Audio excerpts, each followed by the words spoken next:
অ্যান্টিবায়োটিকের সঠিক ব্যবহার সম্পর্কে জেনে নিন। আমরা সবাই কমবেশি অ্যান্টিবায়োটিকের নাম শুনেছি। কারো জ্বর হলে বা সামান্য সর্দি কাশিতেই অনেকে এগুলো খেতে শুরু করেন। কিন্তু জানেন কি, অ্যান্টিবায়োটিকের ভুল ব্যবহার আমাদের শরীরের জন্যই ভয়ঙ্কর হতে পারে। আজকের ভিডিওতে আমরা জানব অ্যান্টিবায়োটিক আসলে কি, কখন ব্যবহার করা উচিত আর কখন নয়। অ্যান্টিবায়োটিক কি?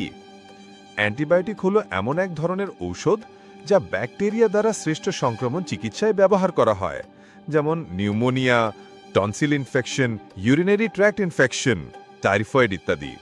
কিন্তু ভাইরাসজনিত রোগ যেমন সর্দি কাশি, ইনফ্লুয়েঞ্জা, ডেঙ্গু, চিকুনগুনিয়া বা কোভিড, এতে অ্যান্টিবায়োটিক কাজই করে না।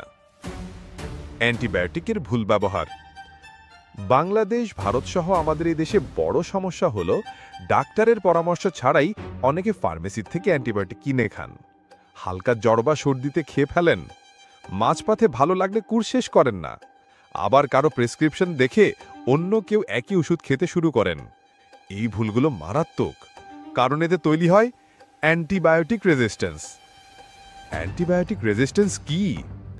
যখন আমরা অযথা অ্যান্টিবায়োটিক খাই, তখন ব্যাকটেরিয়া ধীরে ধীরে ওষুধের প্রতি প্রতিরোধ ক্ষমতা গড়ে তোলে। এক সময় দেখা যায় সাধারণ অ্যান্টিবায়োটিক আর কাজ করছে না। তখন রোগের চিকিৎসা কঠিন হয়ে যায়, খরচও বেড়ে যায়, এমনকি রোগী মারাত্মক ঝুঁকিতে পড়ে।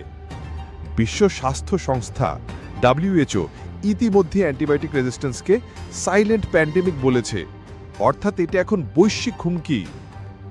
তাহলে অ্যান্টিবায়োটিকের সঠিক ব্যবহার কিভাবে করব? ডাক্তারের পরামর্শ ছাড়া কখনো অ্যান্টিবায়োটিক খাবেন না। যতদিন ডাক্তার বলেছেন পুরো কোর্স শেষ করুন। মাঝপথে বন্ধ করলে ব্যাকটেরিয়া আরও শক্তিশালী হয়ে যায়। অন্য কারো ওষুধ দেখে খাওয়া যাবে না। বাচ্চাদের ক্ষেত্রে বিশেষভাবে সতর্ক থাকতে হবে। নিজে থেকে ডোজ বাড়ানো বা কমানো বিপজ্জনক।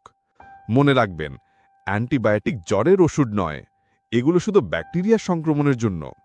সুতরাং অ্যান্টিবায়োটিককে জাদুর ওষুধ ভেবে ভুল করবেন না। এটা যতটা জীবন বাঁচাতে পারে, ভুল ব্যবহার করলে ততটাই ক্ষতি করতে পারে।